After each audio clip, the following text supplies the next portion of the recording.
તો બાપાની ધૂન હાલે છે, બહેનો બધા ધૂન કરે છે બાપાની. કેટલી લાખો માણસોની ગળદી છે અહીંયા, જોઈ શકો છો. જ્યાં જોવો ત્યાં જો બાપાની સમાધિ મંદિર છે, જો શકો છો તમે.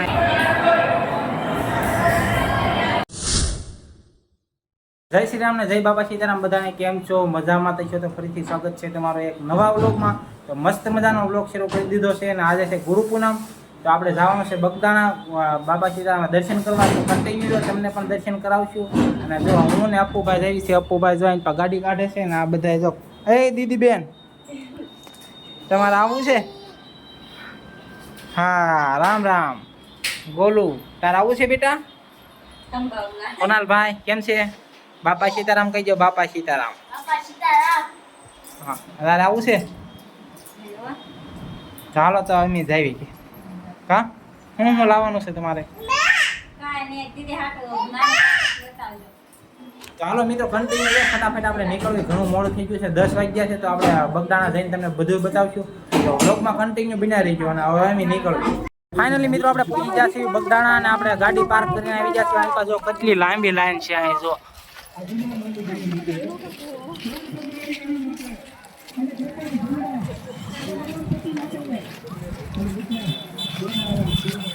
અડધો કિલોમીટર જેટલી તો આ ગાડી આગી મૂકવી પડે છે ને ફૂલ માં પબ્લિક છે આજે. કન્ટિન્યુ આપણે મંદિરે પૂજીને તમને દર્શન કરાવીશું. સીતારામ બધાને તો આપણે પૂજી રહ્યા છીએ બગદાણા. જોઈ શકો છો સામે મંદિર છે અને કેટલી લાખો માણસોની ગળદી છે અહીંયા, જોઈ શકો છો. જ્યાં જોવો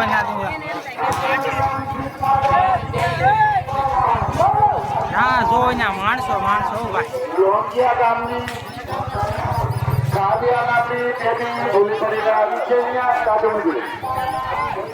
તેના પપ્પાનું નામ છે ધનસુખભાઈ. જોઈ શકો છો મિત્રો, જ્યાં જોવો ત્યાં માણસો ભાઈ. બાપા સીતારામ કોમેન્ટમાં લખવાનું ભૂલતા નહીં.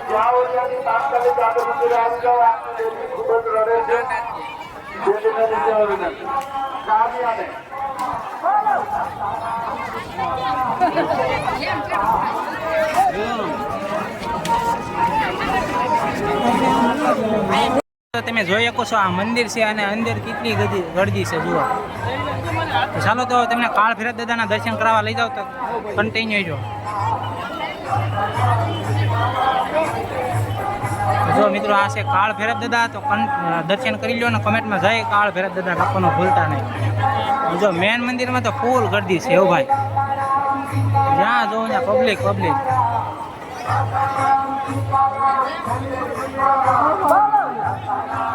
જો બાપાની સમાધિ મંદિર છે, જો એક વખત તો અહીંથી આગળથી દર્શન કરાવીએ. કેમ કે પડખે દર્શન કરવાની ઓલી નથી પરમિશન. તો આગળથી દર્શન કરી લો અને કોમેન્ટમાં જય બાપા શ્રીરામ લખી નાખજો.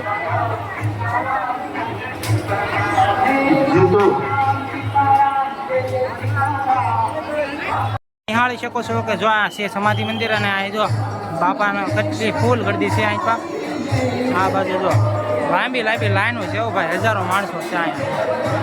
જો કન્ટિન્યુ તમને દર્શન કરાવું.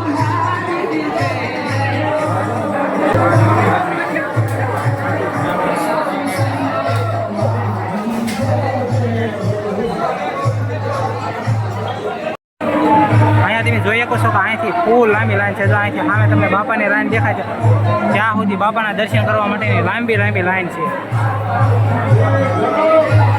આ છે ધ્યાન મંદિર.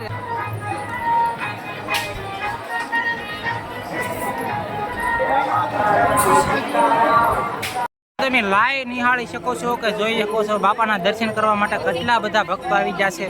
અને આપણે ઉપર જવાનું છે મંદિરે દર્શન કરવા. જો અહીંયા શૂટની અલાવ હોય છે તો આપણે દર્શન કરાવશું, નકર અમે પણ દર્શન કરી આવી. તો કોમેન્ટમાં જય બાપા સીતારામ લખવાનું ભૂલતા નહીં. જોઈ શકો છો જ્યાં જો અહીંયા બાપાના ભક્તો છે અહીંયા.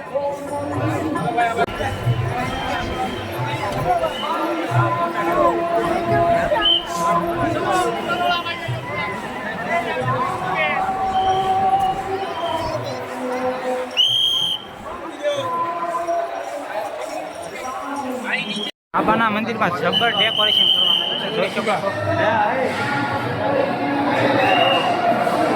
બાપાના દર્શન કરી લો.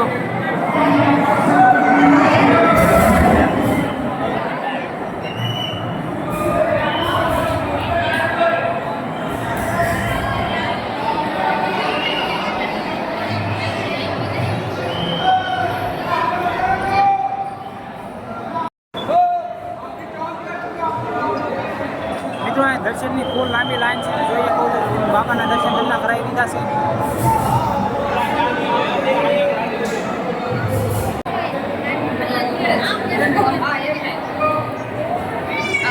તો બાપાની ધૂન હાલે છે. બહેનો બધા ધૂન કરે છે. બાપાની ધૂન મંડળ છે.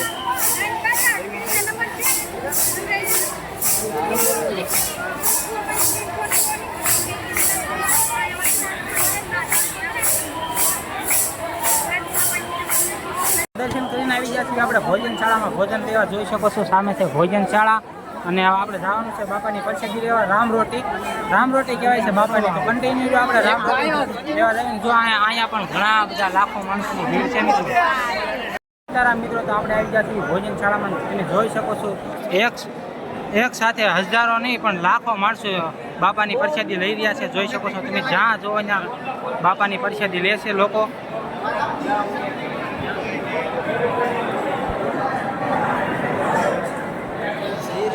જુઓ તો ગુરુ પૂનમ છે એટલે આ લાખો લોકોની સંખ્યામાં એક સાથે માણસો બાપાની પ્રસાદી લઈ રહ્યા છે.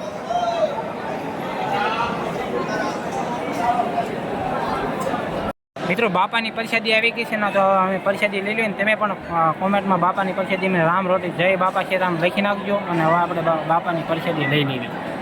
બાપા સીતારામ મિત્રો, તો આપણે બાપાની પ્રસાદી લઈને આવી જતી અને તમને પૂરેપૂરો વ્લોગ બતાવ્યો છે. તો આજના વ્લોગને અહીંયા પૂરો કરીશું. જો વ્લોગમાં મજા આવી તો બાપા સીતારામ કોમેન્ટ કરી દેજો. અને નવા હોય તો ચેનલને સબસ્ક્રાઈબ કરવાનું ભૂલતા નહીં. તો મળશું એક નવા વ્લોગમાં. ત્યાં સુધી બધાને જય શ્રી રામ ને બાય બાય. અને જય બાપા સીતારામ કોમેન્ટમાં લખવાનું ભૂલતા નહીં.